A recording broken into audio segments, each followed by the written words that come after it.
کہ اسلام میں پھر سمجھیے کہ اسلام میں منشیہ کی جان کی کیا اہمیت ہے، انسان کی جان کی اہمیت کیا ہے۔ میں مسلمانوں کی بات نہیں کر رہا ہوں۔ فرض کیجئے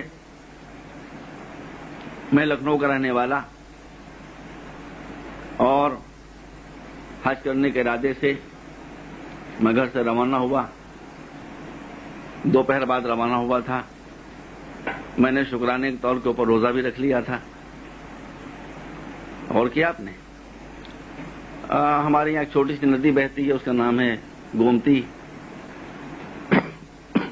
اس کے کنارے سے میں گزر رہا تھا تو میں نے کہا کہ لاؤ، یہاں پر نماز کا وقت آ گیا ہے، وہیں پر دریا والی مسجد ہے، لکھنؤ کے رہنے والے جانتے ہیں۔ میں کھڑا ہو گیا دریا کنارے نماز پڑھنے کے لیے۔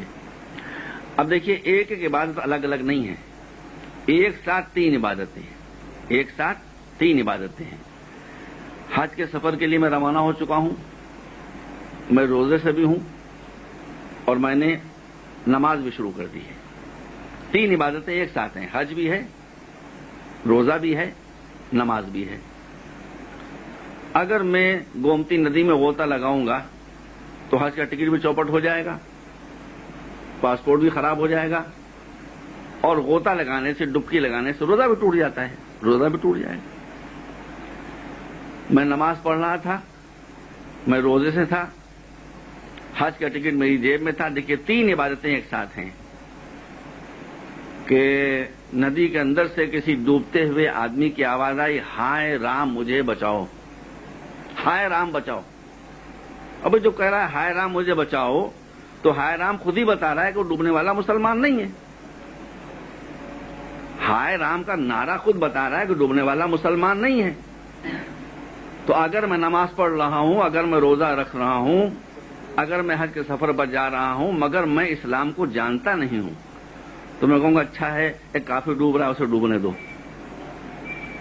لیکن اگر میں صحیح مسلمان ہوں، میں رسمی مسلمان نہیں ہوں، میں اسلام کے اپدیش کو جانتا ہوں، میں اسلام کی تعلیم کو جانتا ہوں، تو مجھے اسلام کا حکم یاد آئے گا کہ ڈوبنے والا ہائے رام کر کے کہہ کے بتا رہا ہے کہ میں ہندو ہوں، مگر یہ ہندو ہونے کے باوجود بھی اسی اللہ کا پیدا کیا ہوا ہے کہ جس کی میں نماز پڑھ رہا ہوں، اسی اللہ کا پیدا کیا ہوا ہے کہ جس کا میں روزہ رکھ رہا ہوں، اسی اللہ کا پیدا کیا ہوا ہے کہ جس کے گھر میں چکر لگانے کے لیے، حج کرنے کے لیے جا رہا ہوں۔ تو اسلام کا حکم ہے کہ نماز کو توڑ دو، اگر تمہیں سوئمنگ آتی ہے تو غوطہ لگاؤ، روزہ جاتا ہے تو جانے دو، حج کا ٹکٹ جاتا ہے تو جانے دو، پاسپورٹ چوپٹ ہوتا ہے تو جانے دو، سب کچھ جانے دو، مگر ایک منشیہ کے پران کو جانے نہ دو، ایک انسان کی جان کو جانے نہ دو۔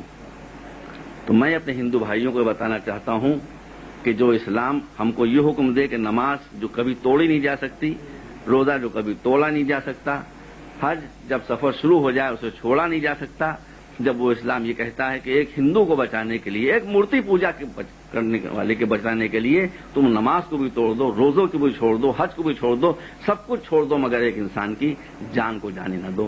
مجھے آپ یہ بتائیں کہ وہ اسلام کیا ایک بے گناہ ہندو کی جان لینے کی اجازت دے سکتا ہے؟